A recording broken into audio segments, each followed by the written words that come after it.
The voice of Husker Nation is on the air. This is Hail Varsity Radio. Insight, opinion, expertise, along with the biggest names talking Nebraska sports. Join in with the show at 402-489-1240 or 1-800-825-5865. Now, here are your hosts, Chris Schmidt and Elijah Herbel. Welcome to it. Midweek is here. It's Hail Varsity, powered by Cornhead Lager. Chris Schmidt, Elijah Herbel. Herbel is up and alive. He's celebrating his Avs overtime win. Flipped on hockey last night. Saw that thriller in overtime. Oh, with the Rangers and the Canes. With the Rangers and the Canes. And then I saw it was looking bleak. I was just like, well, Elijah's going to have his Uber lined up for later. Didn't need it. You're golden. Yeah, no, I walked home. Kidding. Well played. Numbers. It was one of those games though. At the end of that first period, I was like, "Uh-oh, I know I was kidding about it on the show, but now I might actually have to." Luckily, the Avalanche through the second and the third made me feel a little bit better, and then Georgiev standing on his head in the overtime, couple fantastic saves, and the Avs pull it out. It's not as bad a week as it could have been. There's still a lot of the week left to go, but the Avs have won a game. We've gone from DEFCON 2 back up to DEFCON 3 in Elijah's fandom. We're okay now. Well, dive in. Really awesome Hail Varsity Twitter poll question out there. Get to the Hail Varsity Twitter handle at Hail Varsity. Awesome question. Who was the quarterback when you became a Husker fan? Some Twitter mentions listing off quite a few Husker quarterback candidates, and a pretty cool video of Abdul Muhammad playing catch with Dylan Raiola out there on social media. We'll dive into some recruiting here today. We'll check in with Evan Bland and Michael Bruntz in hour 2. Mike Babcock, Mr. Husker Football, joins us here in about 15 minutes. Some baseball thoughts. We'll get some of Babber's wrestling expertise as well. And always can join us at 489-1240. Could also dial up 800-825-5865, toll free across the Hail Varsity Radio Network. And find us on Twitter at Hail Varsity, the radio handle at HVarsity Radio. Give that a follow.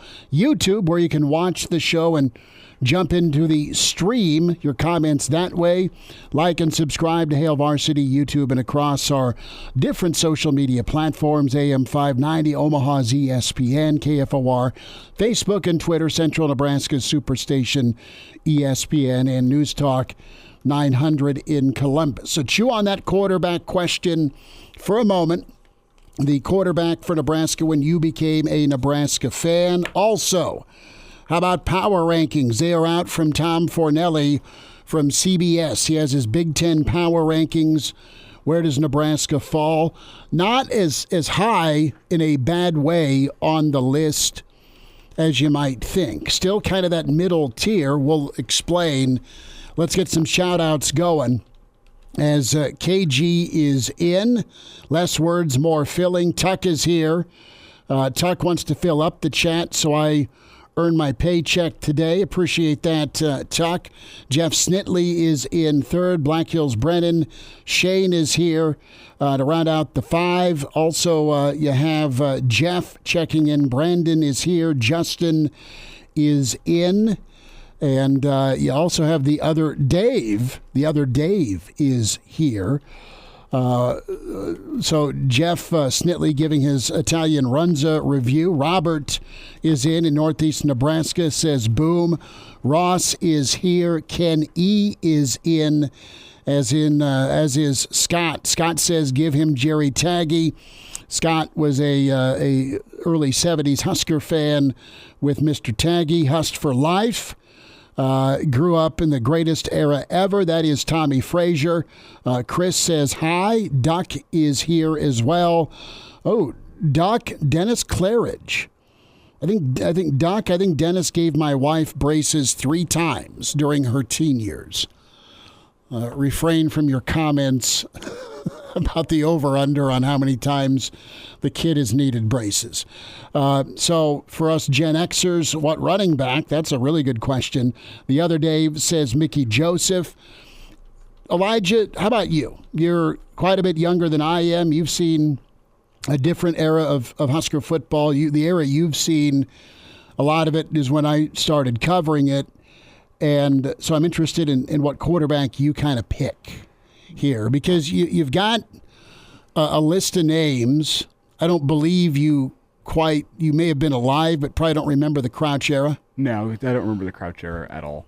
Zach Taylor is the first one I truthfully remember. Was he a 2-year or a 1-year starter is my question? 2. I think he was 2. 05 and 06. Because was it 06 whenever he was battling with that USC transfer that ended up costing EA Sports college football with that lawsuit? I don't think he he was 07. That was Keller. Yeah, Sam Keller was the guy that kept Joe Gans on the bench, regrettably. Because I remember Zach Taylor into Joe Gans. I remember Sam Keller even less. I mostly remember him for taking away my favorite game from my childhood with his lawsuit. So I kind of skip over him. He was part of the lawsuit. But it was that Zach Taylor, Joe Gans era whenever I first really started caring early elementary school. So your kind of wheelhouse is T-Magic. T-Magic was like the first quarterback you really got excited about. Sure. And as you look back, probably should have gotten more excited for Joe Gans and Zach Taylor, but also as a young Husker fan, you don't know what to expect with the Husker quarterback position. And they throw the ball. Yeah, of course they do. It's the game of football. I don't think I realized did you know until later that was the exception to the rule and not the rule for a lot of years. In Husker history. They threw it efficiently, Elijah. They threw the football efficiently pre-Callahan. Now, the story I like a lot is of Gans, Joe Gans, and Joe did some tailgate stuff with us and loved the guy and thought he was a big-time quarterback and just kept on chopping wood and had a really good senior season that first year for Bo. And I always kind of wonder if, two quarterbacks that you think of, if they would have had one more year. You put Joe Gans on the 09 team with some of those offensive weapons and the top defense in the country. And then also Jerry Godowski. And I know Mickey started in 1990, 9-3 season before some Oklahoma linebacker chucked him into the bench and cut his leg open. But Godowski was the quarterback that followed Steve Taylor, and Godowski had 1 year to start. He was pretty incredible and had a good senior season. But if Godowski would have been on that 1990 team or had an extra year, but he didn't want a red shirt, that's one guy I think of. To answer the question, when I was a kid, the quarterback that sparked my love, and I got this from my dad, because really when football kind of formed for me, it was the 83 season. I was really, really young then. But the family excited about that season for sure. So all sorts of VHS tapes of the 83 season somewhere in the basement of my folks' house. And I just remember my dad being super excited about Nebraska football. And he didn't go to Nebraska, but he went with friends and my mom for a lot of years to Nebraska games. And Turner Gill's the guy. Turner Gill was the guy. As you grow older, you realize how big a get Turner Gill was as he beat Oklahoma, and Nebraska beat Oklahoma for him. Ken E. says, yep, Turner could spin it. We're getting there, Ken.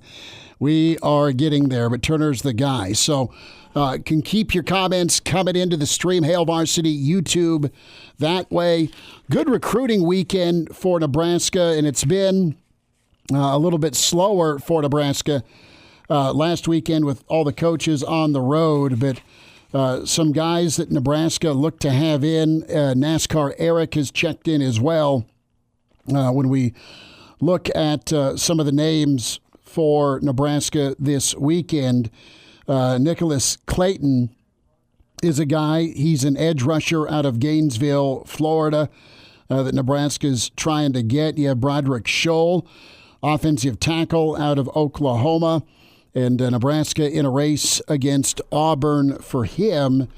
And then you have Jaden Mangum, Mangum is a safety in the portal from Michigan State with 53 tackles, 7 pass breakups, 4 interceptions, a fumble recovery. He'd be a monster get. And I think 2 of those 4 interceptions came against Nebraska. I think they did. Mm-hmm. But he had a really good game against Nebraska, and he definitely stood out when we were in East Lansing. Slamming one, says Turner, and the rest of the triplets were awesome to watch. That they were. In that 83 season and a lot of the 82 season with Rozier, Fryer, and Gill. But right now, Nebraska doing quite a bit of evaluation in the recruiting front. And Nebraska right now is pretty poised to make things count for their camps in June. And really fast here, as Mike Babcock joins the green room, he'll be joining us here in a little under 10 minutes on the show. I had to call in from Roger just now. Didn't want to go on the air, but Roger says the quarterback he remembers whenever he was first growing up watching Nebraska was Nebraska Hall of Famer Fran Nagel. Fran Nagel. Played in 1949 and 1950. He ended up being a 4-year starter for Nebraska. The Fran Nagel reference. With 0 years of football under his belt before he showed up at Nebraska. He was actually a prisoner of war with the Army Air Corps in World War II. Wow. Ends up coming to Nebraska, joins the football team, and was a 4-year starter for Nebraska. Bobby Reynolds was his running back. So Roger remembered showing up, and they just let the kids sit in free in the south end zone. So we got to go up and watch Nebraska for free, watching Fran Nagel. That's pretty cool. Off to Bobby Reynolds. That was a win. Big thanks to the phone call for that, Roger. Appreciate it. Recruiting wise, Elijah, you did some looking and seeing with recruiting numbers, and let's keep that topic going. We'll get more of your quarterback comments. Quarterback that was at Nebraska when you became a Big Red fan is our question of the day in the Hail Varsity Twitter poll question, so go vote on that. But Nebraska has got a pretty emphatic in ink, it's like the equator, line of demarcation in the recruiting world, correct? There's a number that they don't fare well against in the recruiting world. There's a number they do pretty well after, and that number is Hammer and Hank's 44. Yeah, so this comes from D on Twitter. I won't dox D here. I didn't ask to bring up his name, so D is what we'll call him here. Mm-hmm. And he did some research for me looking at the 5-year high school recruiting talent rankings. This comes from both Pick 6 Previews and 24/7 Sports. And as you look at Nebraska last year, their 5-year talent recruiting ranking, which essentially takes a 5-year rolling average of Nebraska's recruiting rankings based on 4 stars, 5 stars, where Nebraska ends up in a year-to-year basis. Nebraska, as of last year, was number 21 in the country on that 5-year rolling average. This doesn't take into account transfer portal or departures. There is a separate ranking for that, but we're just going to stick with this for now. Nebraska was 21. In that line, the cutoff for Nebraska last year in terms of wins or losses was 44. They're 5-0 against teams that entered the year last year below that 44th ranking in the 5-year recruiting average ranking, and they were 0-7 against teams that were 43rd or higher. So that was the line for Nebraska last season.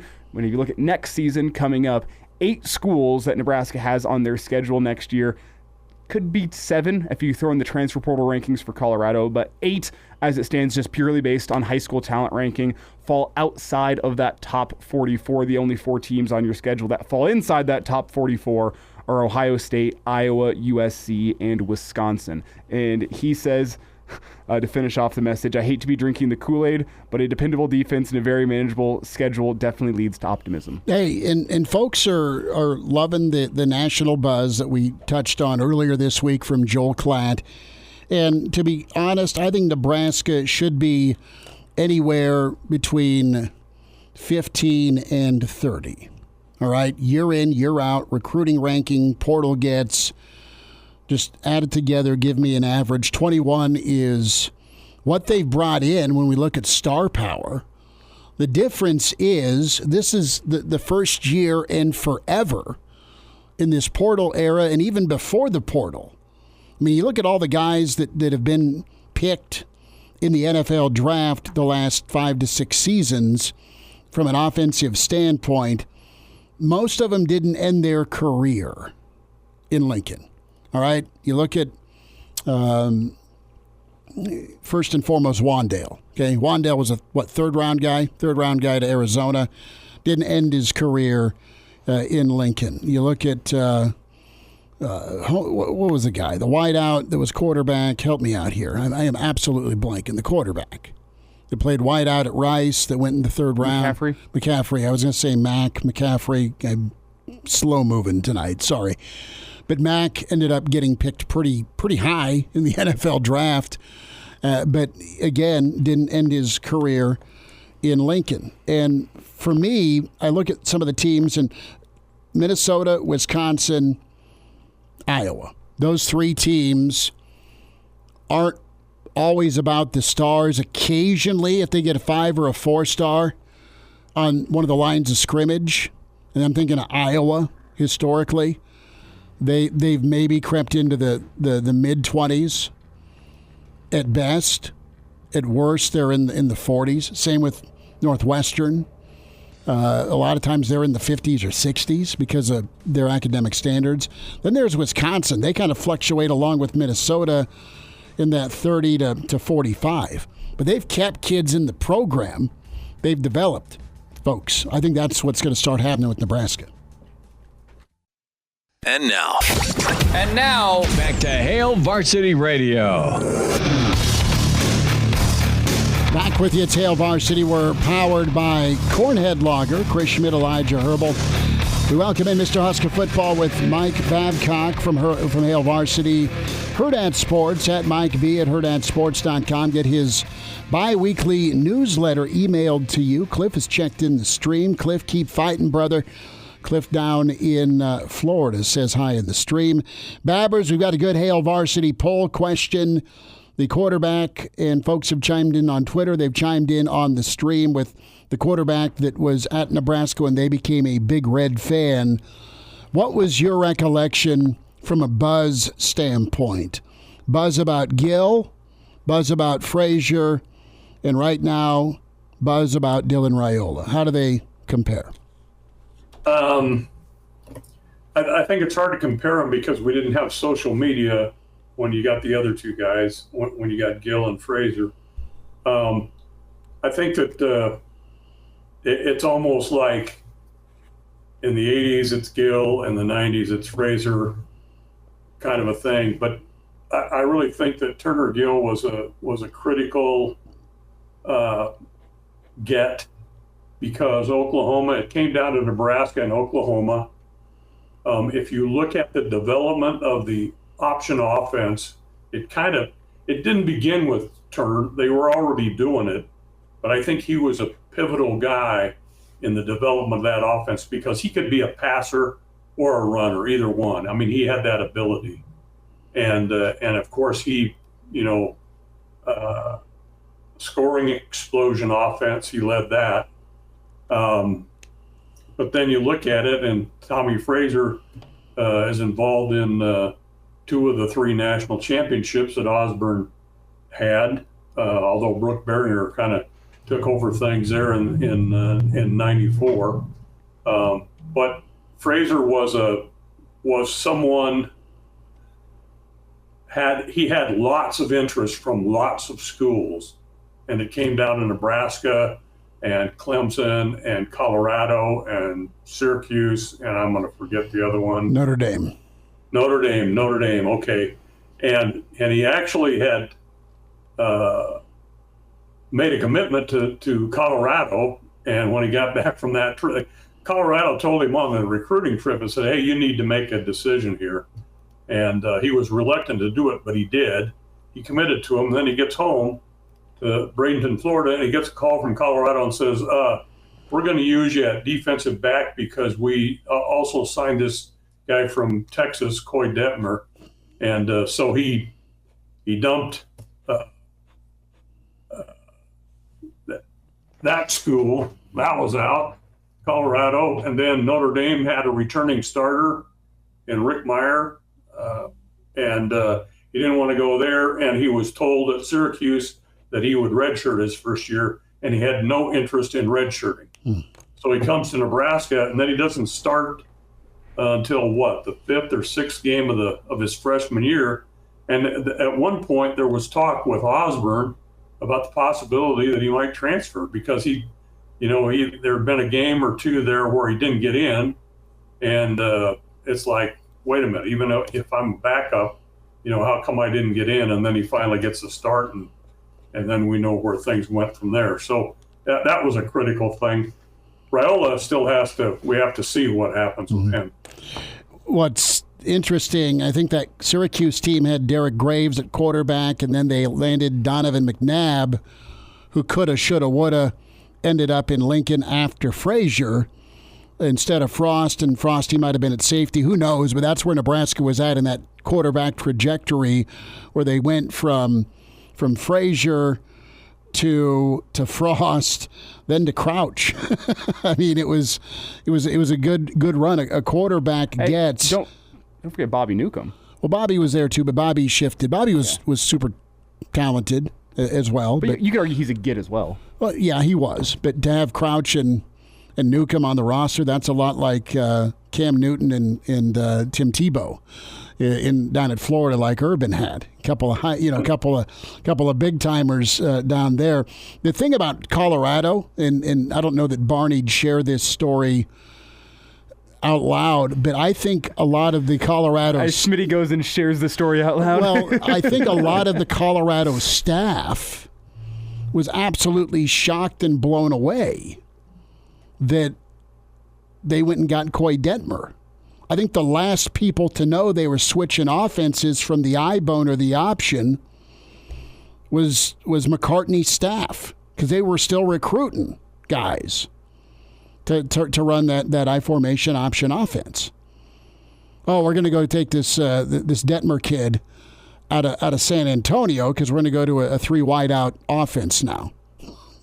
Well, and as we've talked, it was kind of like that's why Colorado became a national title contender, because it ran option. I mean, that was the thing in the Big 8, and was that you had to play the way Oklahoma played, because that's the way you would win. Mm-hmm. And Nebraska did it, made the changeover. Colorado did it, made the changeover.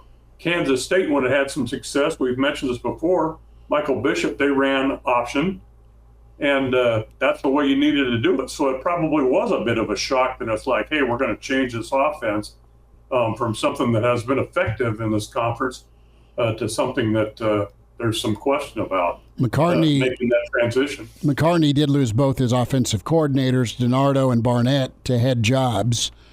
So the new guy he brought in said we're going 1 back, 3 wide, like Washington, like Miami, the teams of that early 90s era that were winning championships. Difference is he didn't have a defensive front like Miami or Washington did, 30-plus years ago. And Nebraska figured out that, hey, in order to play these pass-oriented teams, we've got to have more speed, and they changed from a 50 front to a 4-3 defense and got speed. Move guys like they recruited Ed Stewart as a defensive back. He came in and they made him a linebacker, and he ends up being an All-American linebacker. That was the big change for Nebraska. So, you're going to an offense that Nebraska has finally figured out how to deal with it. Mike, to get back to the original question here for a second, who is the first Husker quarterback that you remember? I would say Dennis Claridge. Mm-hmm. Okay. Really good quarterback, and he could run the ball too. He could pass or run, kind of thing. And then there was Fred Duda and Bob Churchich. Churchich was a passer, I think, from Omaha North, and kind of just from there on up. There was David Hum, Vince Ferragamo transfers in here, but Dennis Claridge, probably the first one that I remember. Were you shocked? And I remember talking to Jim McMahon about this, knowing his kind of rowdy personality. He picked BYU over Nebraska. He took a recruiting visit to Lincoln. So Nebraska was in line to have Old Jimmy Mack at quarterback following the Ferragamo era. Yeah, and it was kind of in that time that there was a decision, kind of a transition there that, hey, we're going to go to a little more of a run-oriented offense. And those guys were obviously passers. That's the way they did things. But you had Tom was effectively the offensive coordinator. He was probably the only coach I know of that has been effective throughout his career as both head coach and offensive coordinator. That was one of the things that was difficult in the Frank Solich transition. Frank tried to do the same thing, and it didn't. He couldn't do it the way Tom did. Well, there's like 3 guys ever in college football that have killed it as OC and head coach, and one was Tom, the other was probably Spurrier, and I'm looking for the third. It may come to me later. So you have the Big Ten Power Rankings out with CBS Sports. We're going to get into this here in about 10 minutes or so. Mike, you have, per Tom Fornelli, Ohio State, Oregon, Michigan, Penn State, your top 4. They squeeze in SC and Washington 5 and 6. How does Nebraska grab you as a number 7 team in the new Big Ten Power Rankings? 7 out of 18 going into this 2024 season. That's something that we're in May and we're talking about where things are going to be with all these. We got teams coming into the conference. They're going to have to adjust to the conference and everything. So that's fine. In Nebraska, I think the Nebraska schedule sets up pretty well for the Huskers to do some damage. I mean, to build some momentum. Now, I thought that last season and didn't work, but this is Rhule's second season. I think Nebraska has a chance to get off to a good start, build some momentum, win 8 or 9 games. I'm being optimistic there. But if that's the case, where does that put them in the list of teams that you're talking about? I mean, it's difficult. I'm not familiar with enough with the schedules of these other teams to know. Well, they've all got pretty big-time helmet games. Nebraska has plenty of helmet games, but maybe some teams that aren't as full of strength. You've got a quarterback situation that you hope works out at Ohio State with Rodgers. Oregon's got Gabriel transferring in. The guy that's won a lot of ball games was at Oklahoma. Michigan, maybe it's wishful thinking for many, but they seem to be a team that could step back this year. Are they coming in too high at 3? Is it a nod to what they've got and have built versus what they've lost? And they've lost Corum, they've lost McCarthy, they've lost 6 offensive linemen, they've lost, 5 or 6 starters on that really killer defense. Oh, and their head coach. Thank you. I was getting there. That was the cherry on top. Penn State's got Aller back. I mean, he was a redshirt 5-star freshman last year that took his lumps in big games, but he could make a jump. SC needs a quarterback. Washington lost everybody. And then there's Nebraska that, all right, you know what you got defensively, know what you got offensive line-wise, and you feel okay about a freshman taking the keys with talent but not asking him to do too much. Yeah, well, and, I do think that I'm probably overstating here, but I do think that there is a transition that the schools that are coming from the Pac-12 into the Big Ten have to understand how physical this league is. And I know football is physical wherever you play, but different I think levels. Nebraska found out what it was like, and I think that Oregon, Washington, USC, UCLA, they're going to find out what it's like the first year. There's going to be a transition there, regardless of what they have, fitting into this conference, playing these teams on a regular basis, not just once a season, a team from the Big Ten, but playing week in and week out. So that's the one question I have is how do these programs adjust when they come into the Big Ten? Remember what Frost said about adjusting to us. No, I don't think it works that way. You adjust to the conference. Well, it's interesting. You think about the potential opportunity where 3 to 4 teams are going to start making it into the college football playoff from the Big Ten every single year moving forward. Some unpredictability outside of maybe the top 2. I think you can assume Oregon and Ohio State most likely going to be slotted in there. A couple more spots, though, up for grabs. Babbers will check in next week. Thanks for the chat today, bud. Thanks for having me, guys. There he is, Mike Babcock with us here on Hail Varsity Radio. Hail Varsity Radio is live. Now, back to Schmitty. Schmitty's a great guy, but he don't have a brain. And Elijah. You want me to speak? When I point at you, yeah. On Hail Varsity Radio. Big thanks to Mike Babcock, and always find the podcast if you just missed it or you got in halfway through. Hail Varsity Radio Pod, Spotify, iTunes, Google Play, full show posted every night by Elijah on the Hail Varsity YouTube channel. Montana Husker fan checked in, meant to get to this during Babber's chat. I didn't, so here we are right now. Doesn't it feel like this is the first time since the option days that there's a blueprint and style that fits Nebraska football that only took 23 years? I think you're zooming past the Bo Pelini years. There was a blueprint for Bo Pelini's offense. So too. With that zone read, the stress at the quarterback. I mean, and it was, you could argue, the modern triple option, even though there wasn't really a third option. That zone read look with the play action potential mixed in is kind of your triple option. So that was the modern iteration of it, and I think you could argue there was a blueprint for success offensively. And if you want evidence of that, look at the difference between Zach Lee and Taylor Martinez with that offense in consecutive years. You have an explosive athlete playing quarterback that he wasn't the best thrower, but he could hit some throws on the play action. He could also run for 200 yards. I mean, there was the offensive blueprint there. The problem with Mike Riley was that Mike Riley was never able to turn the athletes that he inherited into the offense that he wanted, which was a lot more West Coast, dink and dunk you down the field.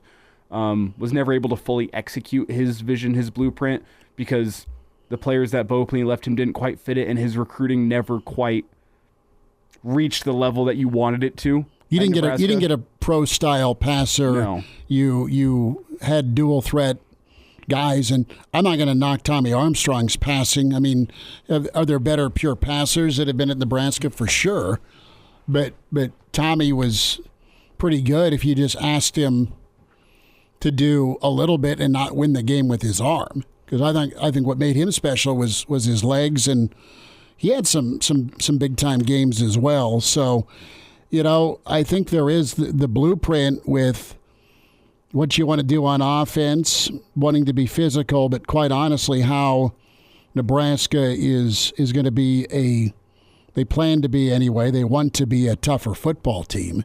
And they're going to hang their hat on defense with trying to build up the ability to get a quarterback. Ross checks in, when we're talking power rankings here, and says the gap between Ohio State and Oregon and everyone else is as wide as the Grand Canyon. That is what it looks like on paper, and for sure from an NIL standpoint with Ohio State. More from Ross as he continues on. Howard Griffith's been to all the spring games, and he said the most talented OSU team he's seen since he started covering the league. And there's been some loaded teams. And last thought here from Ross as well, Dan Lanning's got an SEC team at Oregon. That's how he's built Oregon in that image. And with what he inherited from Cristobal on the lines of scrimmage, I don't worry about Oregon and their adjustment. I mean, it's not ever easy, but they've played Ohio State recently, the home one. They played the best of the best in the Big Ten. They didn't get Michigan, but they got Ohio State, who's right there. And I think they split, if I'm correct here. I mean, I think they went up and won at Ohio State just a couple years ago. So, I mean, they know what the best or the second best has to offer in the league. Montana Husker fan is back. Do you really think Bo's blueprint was the answer? Not to discredit consistent 9 wins, but that style was getting phased out. I think the problem with it was just the turnover bug. You had a quarterback that in some inopportune times fumbled and threw some picks. He wasn't a pass-first guy, so you were really rolling the dice when they knew you were going to throw the football. But back to the original question, the blueprint was a blueprint that, when executed well, fit Nebraska football. Tim Beck got hired to work for Urban Meyer because guess what Tim Beck's offenses were doing to everybody in the league? They're scoring 35 a game. Mm-hmm. It felt like. Now, they give up 70, which was not good. But they scored enough points to win a lot of ball games. They scored enough points to get to 3 conference championship games. Obviously not in the Big Ten, just one of them. But see, I just don't want to play revisionist history on Bo Pelini because of what we've seen in the past 8 years and say, oh, well, his offense, it didn't fit Nebraska. It fit Nebraska. It worked well. You ran the ball a lot. Look at the rushing yards that offense put up. Very Nebraska-esque. They had pros. Your ability to make it to championship games in multiple conferences, like, come on, like. And this is not anti-Montana Husker fan because I think it is a valid discussion that we can have. It's a chat. I just don't want to play revisionist history here and say that blueprint was not fit for Nebraska because it was. I think you can evidence it by just saying, look at the conference title games he was making it to. I know he didn't win them, and I think that's more about Bo's style on the sideline than it is about the blueprint, I guess. No, and I'll say this about the offense. Look who you got. You had Taylor Martinez, quarterback, Tommy Armstrong, a quarterback. You had Amir, you had Rex, you had Roy, you had Hurrdat Roy, you had Quincy Anunua, all right, you had DeMornay Pearsonell, you had Westerkamp, you had Alonzo Moore, you had Brandon Riley. And let's not skip and past. You had Stanley Morgan. And let's not skip past. And Ethan Carter. I know it wasn't 1990s, but there was a good pipeline that Nebraska had there with their offensive line sending guys off to the NFL. We talked to one pretty consistently in Searles, Spencer Long. Quali. I know Alex Lewis was a transfer, but he made himself a bit of an NFL career with the Ravens. Like, there was a consistent pipeline of Husker offensive linemen that also were sent off to the NFL and were very solid offensive linemen during their time at Nebraska, which is, again, underscoring that blueprint of Bo's offense fitting Nebraska. So the power rankings, we told you Nebraska comes in at number 7, right behind Washington. Iowa in at 8, Wisconsin 9, Rutgers 10. And Fernelli's synopsis on Nebraska, he says it's that time of year, it's tradition to get Nebraska fans' hopes up. The offense, he says, now has a ceiling with Raiola at quarterback, a team that may surprise, and at minimum, they will get back to a bowl game. And listen, you could make the argument that Iowa, Nebraska, Wisconsin, that interchangeability 7 through 9, I don't think Michigan ends up top 3. I think they take a monster step back because of Harbaugh being gone and the personnel they lost. I don't think USC, despite changes on defense, as bad as Nebraska's offense was last year, that's how bad USC's defense was. They'd score 50 and wouldn't win. And they did quietly bring in some guys that could be impact transfers to the tune of a top 25 defense. No, maybe not, but to the tune of a defense that could at least get you to 8 wins, maybe. I think so. I mean, I'm not saying SC doesn't get 8 or 9. The fact they went and got North Dakota State's head coach, I mean, that guy's a throwback. I mean, that's a step in the right direction for sure. Riley listened to somebody to get somebody that's going to teach physicality and tackling. It may not just be year 1 for SC in a new league. I think, yeah, Ohio State, Oregon, I like Penn State. I think Washington takes a monster step back, even though Fish is a really good coach. They lost 21 starters, is that right? Yeah, and staff. So, I think there's a window there for top 5. We'll wind down hour 1 at Hail Varsity, powered by Cornhead Lager. And now, back to Hail Varsity Radio. Back with you. More comments here on the power rankings. Brian checks in. He says Oregon had at least 8, if not 10, defensive linemen 280 and over on the roster a year ago, or Oregon's built to stop a rock fight here if you want to run the football. Well, that's SEC, right? That's that Kirby blueprint from Lanning. 489-12-40, Nebraska in at 7 in the Big Ten Power Rankings from CBS Sports College Football. How's that grab you? We'll talk with Evan Bland here in 10 minutes. His reaction, his thoughts on the Big Red recruiting trail, and some Husker baseball as Nebraska tries to keep it rocking here with Mr. No-Hitter tonight at 6:05 at Haymarket, 489-1240. And you're real interested here on load management. Well, I think what's going to be interesting is that moving forward, the race to finish first and second in the Big Ten, I think, is going to be less intriguing than who finishes third. We talked about it. It was, what was this? Probably back in February with Vogel, where we discussed since the college football playoff has started, the Big Ten has averaged almost 3.5 teams finishing in that top 12 by the time the college football playoff is selected. So 3.5 or 3 to 4 teams every single year from the Big Ten. With that in mind, you can expect to get in. As you add more teams, does that number just jump to 4? That's what the more intriguing battle is going to be, because so you look at this upcoming season, it's pretty commonly accepted right now, and I would be shocked if we get into the season and this gets turned on its head.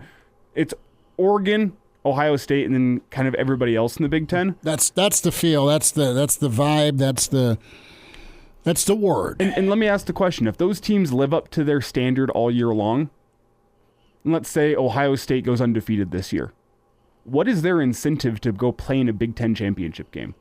What is their incentive to have all their starters ready to go? The TV people putting a gun at their head saying, you will put on a good product. We paid out for this ball game. Oh, kind of like how the people who put on all the bowl games over the past couple of years, like the Sugar Bowl this year, have a whole bunch of money riding on the fact that Florida State puts their starters in that game. And oh, wait, never mind. They're not in the college football playoff. Who cares? I think there's going to be an effort from coaches. Maybe we don't see it this year. I don't think you can open that door in the NIL era and say, go ahead. Coach's prerogative, coach's decision. Maybe you don't play him as many snaps. But to me, I think you'll get 3, right? And what's going to take place is an AFC, NFC championship format. Your Super Bowl, air quote, is going to be your Big Ten championship game. And maybe you're vying for that bye because your top 2 seeds in this college football playoff will get a bye. And I don't think you're resting folks if you're in that discussion point of a bye. If you get knocked out in the AFC championship game or the Big Ten semis, it doesn't matter anyway. So I don't think you're going to rest them. Whoever gets to the Big Ten championship game left standing, right? Talk about a Royal Rumble. The winner of that is going to be fiercely competing to win it all, so they get that bye in the college football playoff. But you could argue that a team could have enough of a body of work that it doesn't matter if they win or lose in the Big Ten championship game, and they'll get the bye anyway. I think you could make the argument. You've got 2 leagues with a boatload of teams, brand helmet teams, that the SEC will be angling for the top 2 seeds every year. We'll see. But I don't, resting and load management's a thing. The voice of Husker Nation is on the air. This is Hail Varsity Radio. Insight, opinion, expertise, along with the biggest names talking Nebraska sports. Join in with the show at 402-489-1240 or 1-800-825-5865. Now, here are your hosts, Chris Schmidt and Elijah Herbel.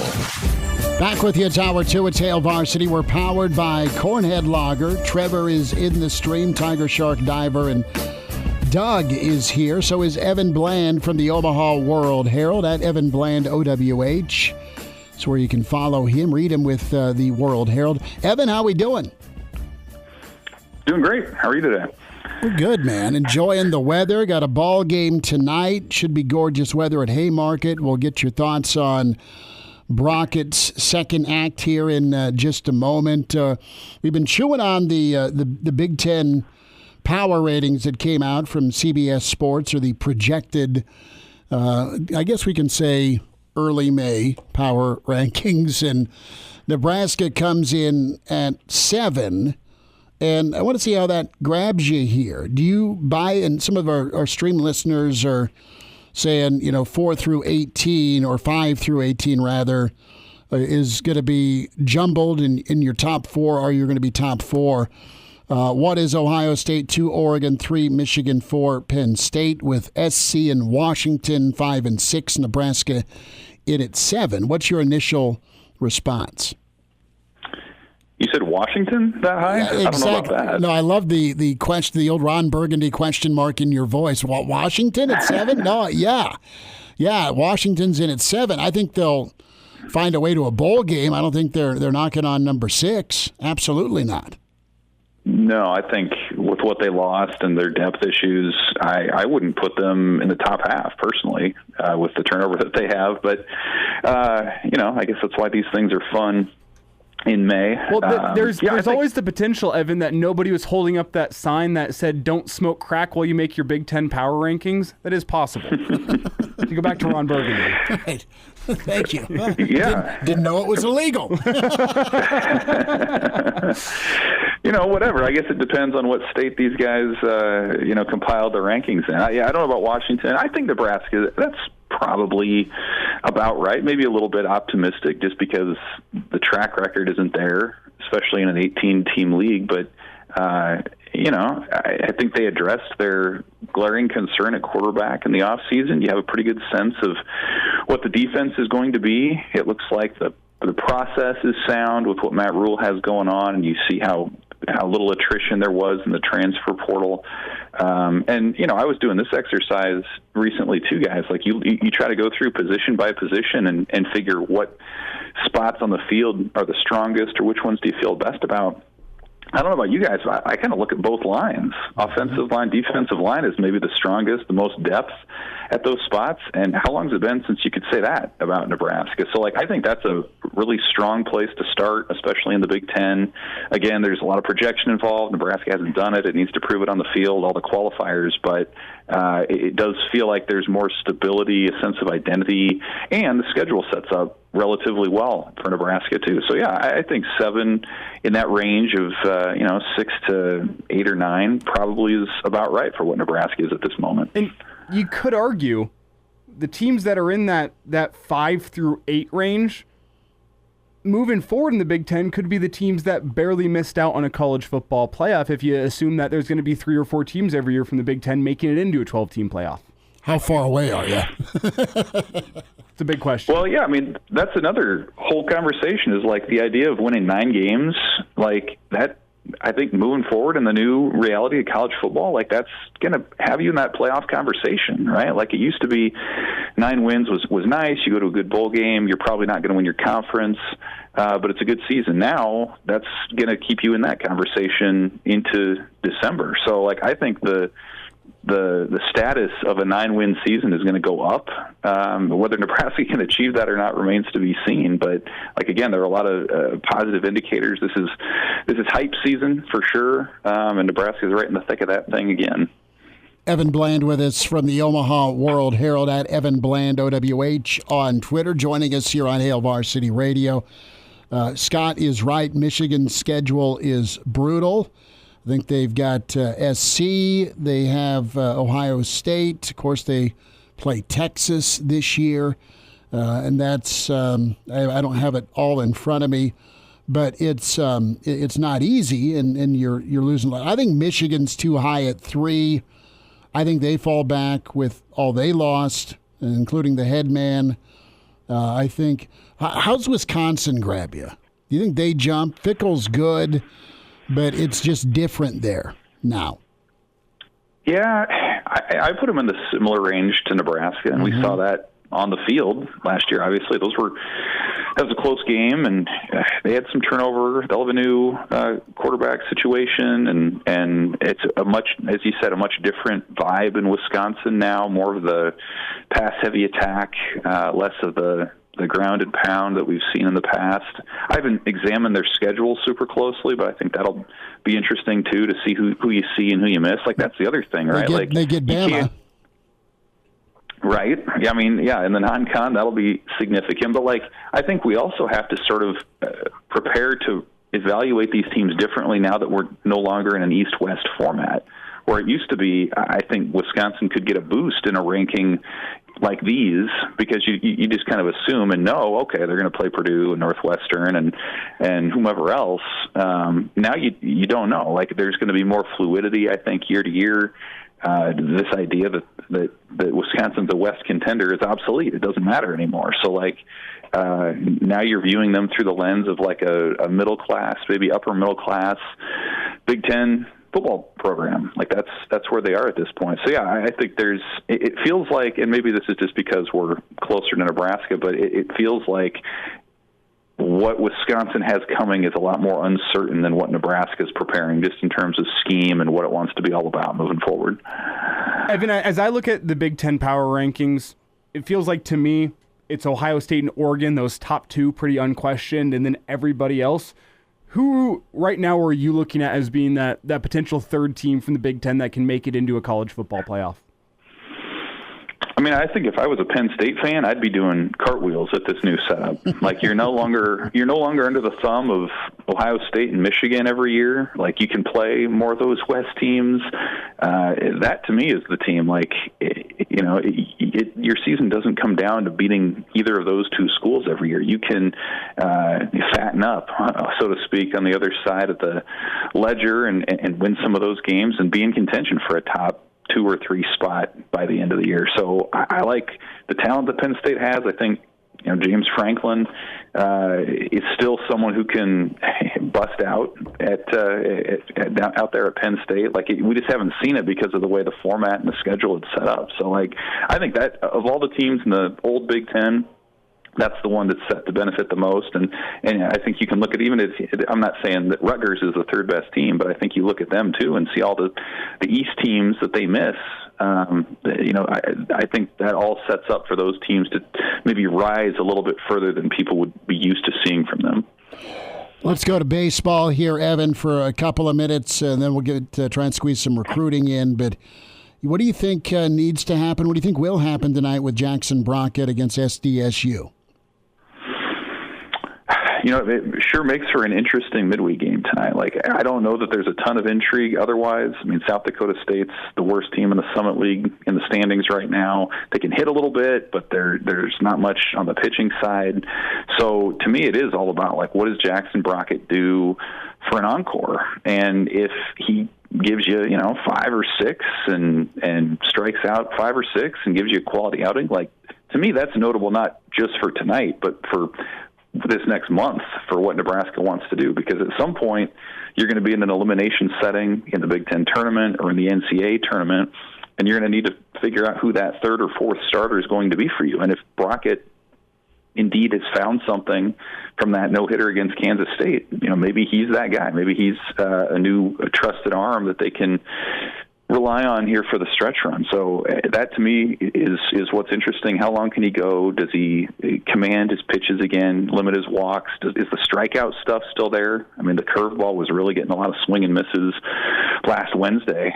So does he follow it up, or is it a 2-inning outing and he gives up 3 or 4 and it kind of goes back to status quo? I think that to me can potentially change the how we maybe project this next month to go for Nebraska. Well, knowing the importance, Evan, of getting another potential starting pitcher ready to go by the time postseason rolls around, could you see Brockett, following that performance last week, having a longer leash this week, especially given South Dakota State's record in their midweek? If you just look at South Dakota State's midweek schedule, they got a real habit of letting their opponents put up a double-digit number of runs in the midweek.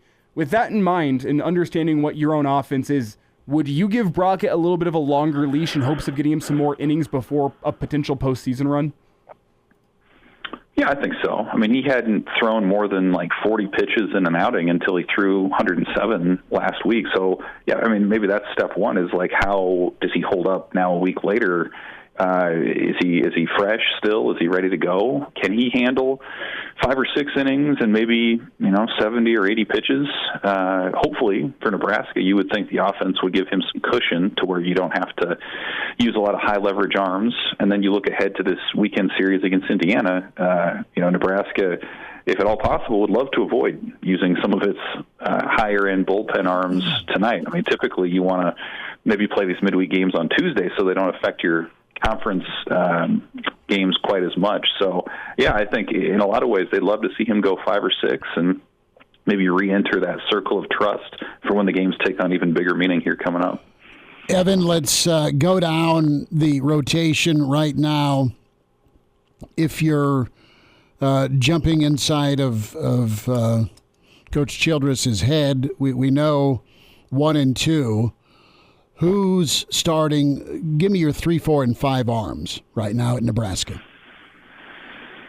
Well, I think 3 still would be Will Walsh and what he's been able to do.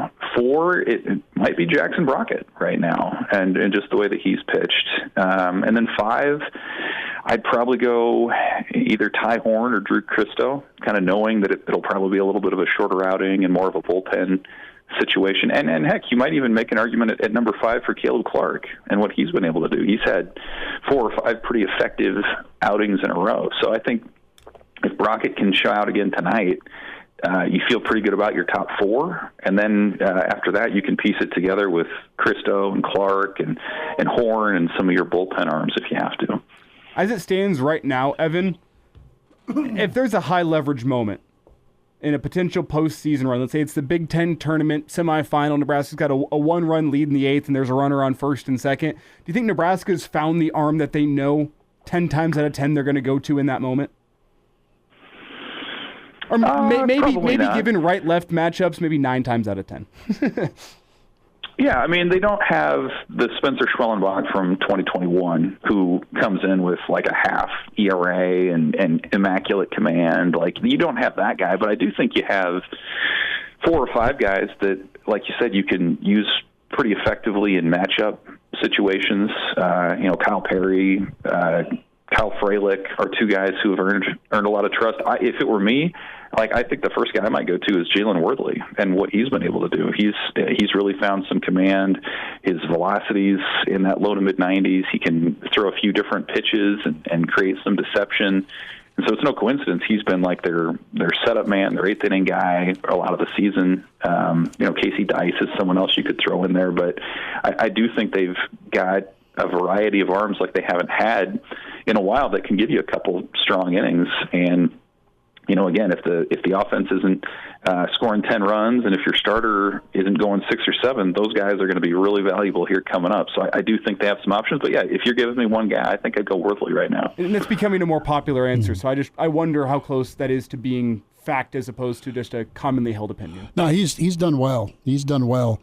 Jaden Mangum, Nebraska supposed to be in home with him. He's the portal safety from Michigan State. Had a good season last year for Sparty. Had a good game against Nebraska. Is he kind of the top guy this weekend? I know Mondays when he's supposed to visit. Nebraska's got a handful of guys coming in here, about a minute, Evan. Yeah, I think so. As far as the portal, certainly. I know they have other recruits that are coming in or looking to visit as well. But, I mean, I think, again, you kind of look at position, rankings or hot, cold stock situations coming out of the spring. And I think defensive back is one, especially with the injury to Bly Hill, where you're thinking, yeah, you probably could use another body there. Maybe you don't want to move Malcolm Hartzog from safety to corner or bring in someone who's a little bit more untested. So, yeah, I think Mangum, with what he did at Michigan State, like you said, Nebraska has firsthand knowledge of what he can do. He's going to be a tough pull with some of the other visits that he has, but Nebraska does tend to make a pretty strong impression, and I think, if nothing else, his visit is a sign or a signal as to what Nebraska coaches view about that position here into the offseason. Evan Bland with us from the Omaha World Herald at Evan Bland, OWH. Evan, good to spend a few minutes with you. Thanks for making time today. You got it, guys. Thanks. All right, there he is, Evan Bland. Good work. Baseball thoughts from Evan. We got our discussion point in here with the Big Ten Power Rankings. Those are always enjoyable, right? And it's a big night for Nebraska. I think you're on it, Elijah, with just the ability to project and have some comfort with that rotation, just knowing where Nebraska wants to go and still some of those question marks they have even at this point in the season with their arms. the big question I still have with this team is if, say you're in a regional and you win your first 2 games, who do you throw out there in game 3 in a potential win and you go to a super regional type moment? Who do you throw out there? Well, we'll talk with Michael Bruntz. He's with us next year, Husker 24/7. That's on the way. It's Hail Varsity, powered by Cornhead Lager.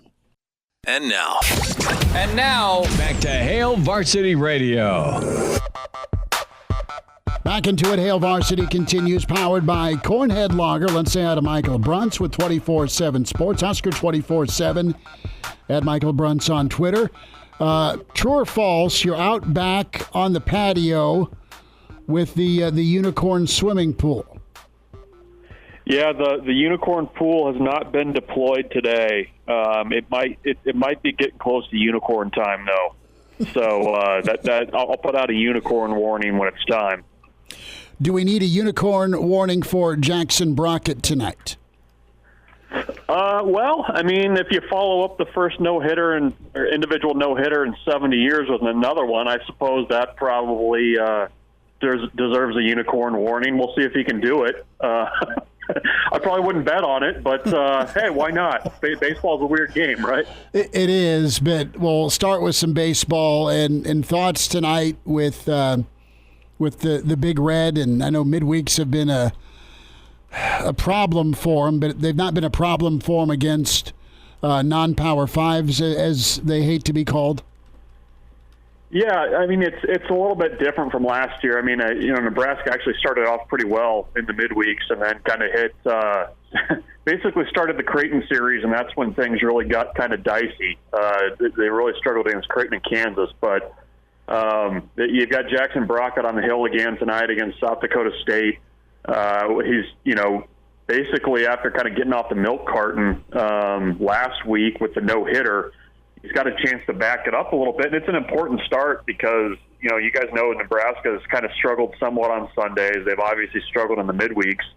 And they've got this need for either somebody that can get them off to a good start on Sundays or somebody who can come in and give you a few innings of relief on Sundays if you need it. And that's a role that I think Brockett at his best can fill. And he's going to get another chance to kind of cement that role. And it's an important one, too, with Big Ten tournament play coming up. You really have to lean on everybody you have on the staff. And, having somebody pitching well like Brockett would do wonders for the staff in terms of just improving depth there. Yeah, if Jackson Brockett can stack another good performance tonight, it doesn't have to be a no-hitter, obviously, but another good performance.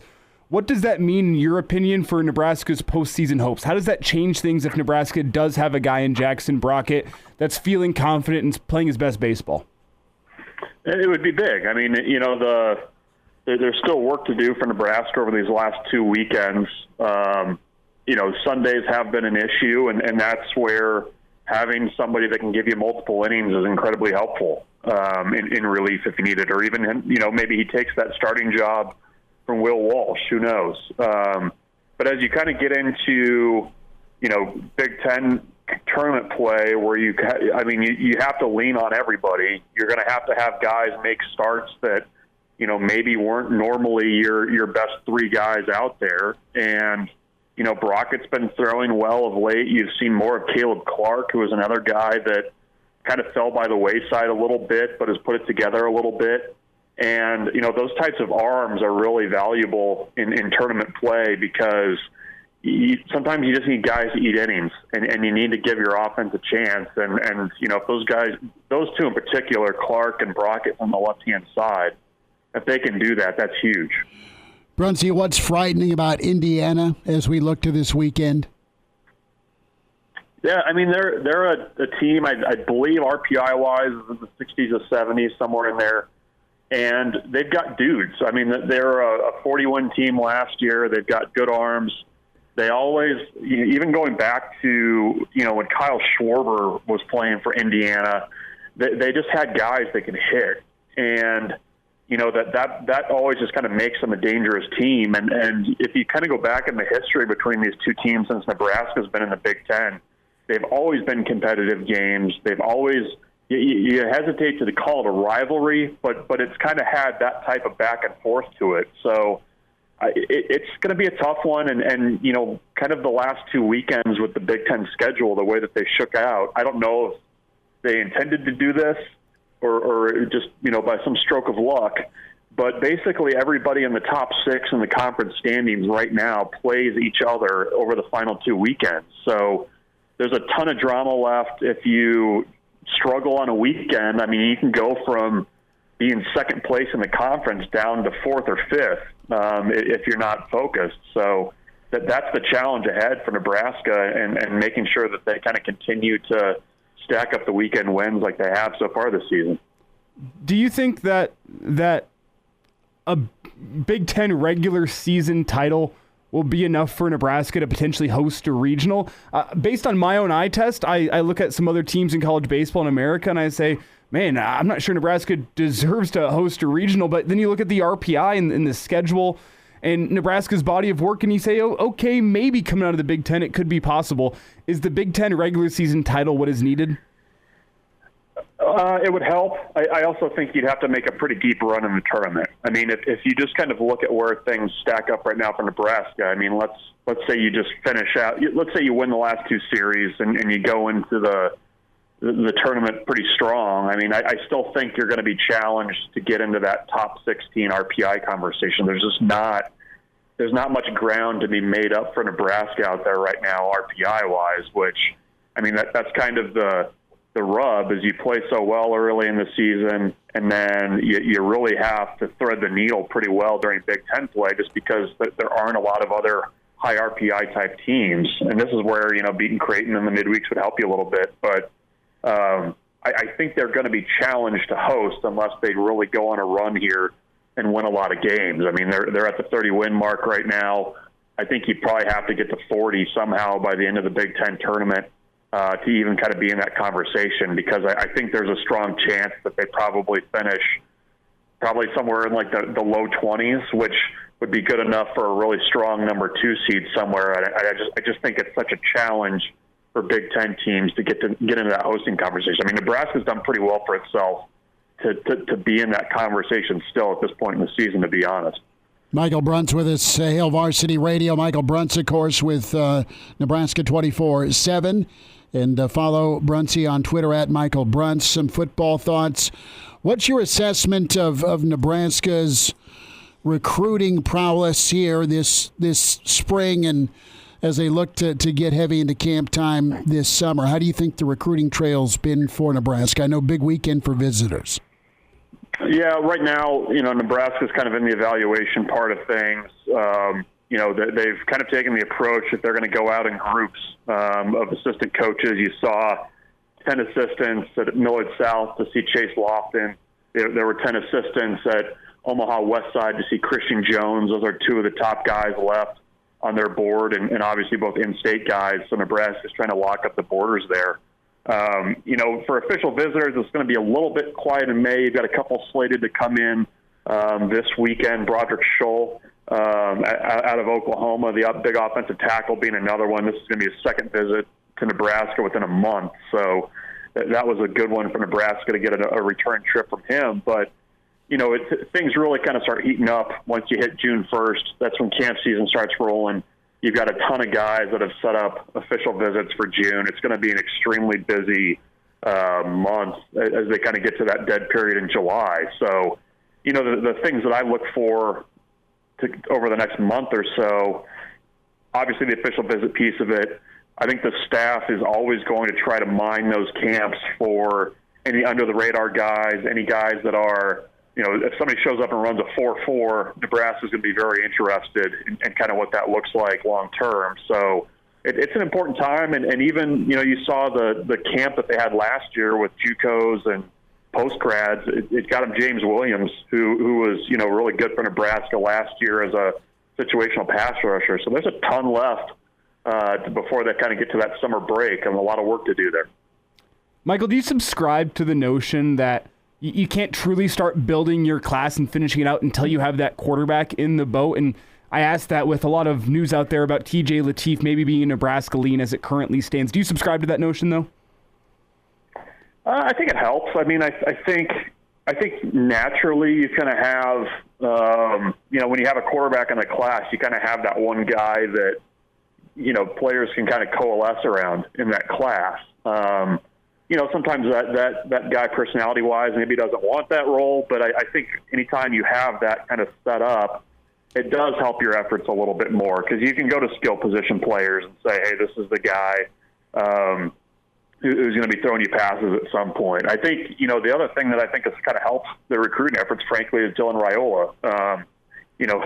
Just having him there, I think that's caught a lot of attention. I think a lot of guys are pretty excited about that. But, in terms of Latif, if Nebraska is able to get him in the boat, I think that kind of allows you to peer recruit a little bit more easily. It also gives you a little bit of a foothold in Southern California, which is not a place that Nebraska's had in the last few recruiting classes, and a guy that's pretty well connected at a powerhouse program in Orange Lutheran. So that would be a big get. And, he's still been quiet, hasn't been returning calls, and that's usually sometimes an indication of somebody getting towards the end of their decision-making process. So we'll see if anything happens with that over the next few weeks here. Michael Bruntz with us here on Hail Varsity, at Michael Bruntz on Twitter. Yeah, senior writer, of course, with Husker 24/7 at Nebraska 24/7. Can read him in BC and Schaeff. Would you have been man enough, as we say goodbye, to cut off Ric Flair at a bar? To cut him off? To cut him off. That happened. It's on social media, and the Nature Boy does not look in prime form. Like present day Ric Flair is what you're saying. Yes. No, I think it's almost kind of at a point, a little bit of sadness at this point, right?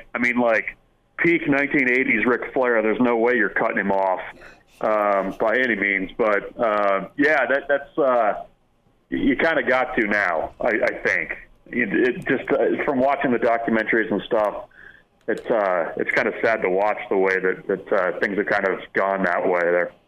But on the flip side of things, if a 75-plus-year-old man beats you up, there might not be any coming back from that. That's he doesn't care if they're a steel chair or not, Bruntzy, is what Elijah's saying.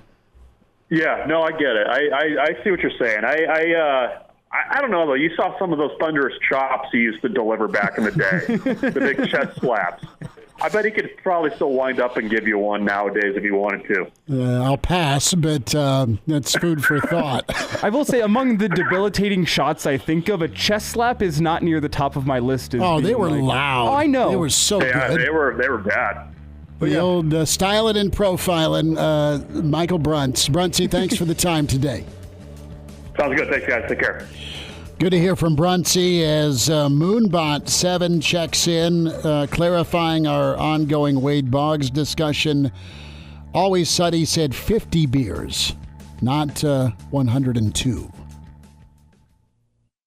And now, back to Hail Varsity Radio. Back into it. It's Hail Varsity, powered by Cornhead Lager. Chris Schmidt, Elijah Herbel. Time for a Jock Doc Wednesday. Nebraska Orthopedic Center. Dr. Brandon Seifert is with us. Dr. Brandon, those poor catchers just get beat up, don't they? Oh, man, absolutely, especially after that video yesterday. Horrible to see. Cardinals catcher Willson Contreras broke his left forearm when he was hit by a swing during Tuesday night's ball game. He'll need surgery, miss at least 6 weeks. As Contreras was quoted afterwards, a ton of pain. Knowing Contreras, he probably tried to stay in and rub some dirt on it. I mean, he's a tough dude behind the plate, but you don't see this happen a ton, Dr. Brandon, but it's pretty vicious right now when we look at the video. Yeah, it really is. Fortunately, it doesn't happen very often. Video is pretty impressive, especially when they put on the high-speed slow-mo cam. You can really see kind of that contact is made with that lateral side of that forearm. Then you start to see just kind of that crumpling effect, which is most likely you kind of look at his arm position where the bat basically struck that arm. I'm guessing it was probably his ulna, which is kind of the bone on the outside. If you follow up your small finger, come up to the wrist and go through your forearm, that bone over there is called the ulna. It's the smaller bone in the body. there's actually, it's not necessarily this type of mechanism, but there's actually an injury called a nightstick injury where basically somebody puts their hand up to block getting hit with some type of object, and they kind of have the same thing happen, although his is a little different scenario. But that's what looks like happened. Just based on how stable it looked when he kind of walked away, the radius, which is kind of the bigger bone on the forearm, that looked pretty solid, looked pretty stable. I didn't really see necessarily his forearm being floppy, if you will. So I'm guessing it was probably just the ulna. And Dr. Brandon, you said it's an injury that doesn't happen much, but it's an injury that's starting to happen more and more in baseball. It's a trend, especially at the upper levels. As you get more and more pitchers that can throw 100-plus miles per hour, and you have more and more catchers that are trying to frame that low strike. It's been a trend. The batters are moving back, and the catchers are moving forward. Dr. Brandon, is this a trend that you think can continue, I guess, in baseball? To put it simply, like, injuries are going to continue to happen, but it's valuable for the catchers to get those strikes, and it's valuable for the batters to get another half second. Is this anything you're seeing at any other levels of baseball? Yeah, that's really interesting. I wouldn't say I've seen a trend of this at any other level of baseball. Obviously, everybody's aware of things happen at the major league level, but it could be happening. I think it's a good point to bring up because you're right. I mean, that is happening with that increased velocity in those kind of position of both of those two players. So, yeah, it's probably I wonder now, is it a scenario where they start talking about this and changing some things at that level that might trickle down? It's a good question. I'm sure it'll be discussed here shortly. Well, it's really interesting to see the comparison between Contreras when he played with the Cubs and now with the Cardinals as they keep on moving him further and further forward, really trying to get that low strike. It's been really interesting. Yeah, absolutely. That's a really interesting point. Dr. Brandon, a thought here. We know it's 6 weeks, but the healing process, the casting, worst case, could this need surgery? Yeah, so in these scenarios, it can kind of go either way. I would say the vast majority, just general public vast majority of these, if you have an isolated ulnar fracture, kind of in the middle, mid-shaft, typically you can treat those non-operatively, and the majority of those heal well. When you start to get into that kind of younger athlete, high-level athlete scenario, then you start to talk more about, okay, do we maybe think about doing surgery on these? If you treat it non-operatively, there is a little higher rate, obviously, of it not healing, and then that obviously just further delays that kind of athlete's timetable to get back. On the flip side, if you're doing surgery on these, now you're disrupting tissues, you're disrupting some muscle around that area. So even though you're stabilizing the bone, you're increasing that healing potential or basically decreasing the non-union or not healing rate. You are introducing some morbidity to the patient and muscles in the area. So there's always that kind of thing you have to weigh one versus the other. Getting somebody back faster, surgery probably does that, although there's some argument to that, but surgery probably gets you back faster. You stabilize it. You could be more aggressive with it because now you have a plate and screws in there stabilizing this area. And if it's on, your catching hand, your non-throwing arm, then, yeah, you probably could get back and maybe even push that timetable up to 4 to 6 weeks potentially. Dr. Brandon, with the amount of force that is generated with the swing of a bat, is there any sort of protection catchers can wear on that forearm? Maybe for Contreras, you're trying to come back and feel a little more confident getting back in the catcher's box, but also just for catchers as we talk about this trend of catchers getting closer and batters moving further back in the box. Is there any sort of protection that would even help against the force of a swing of a bat?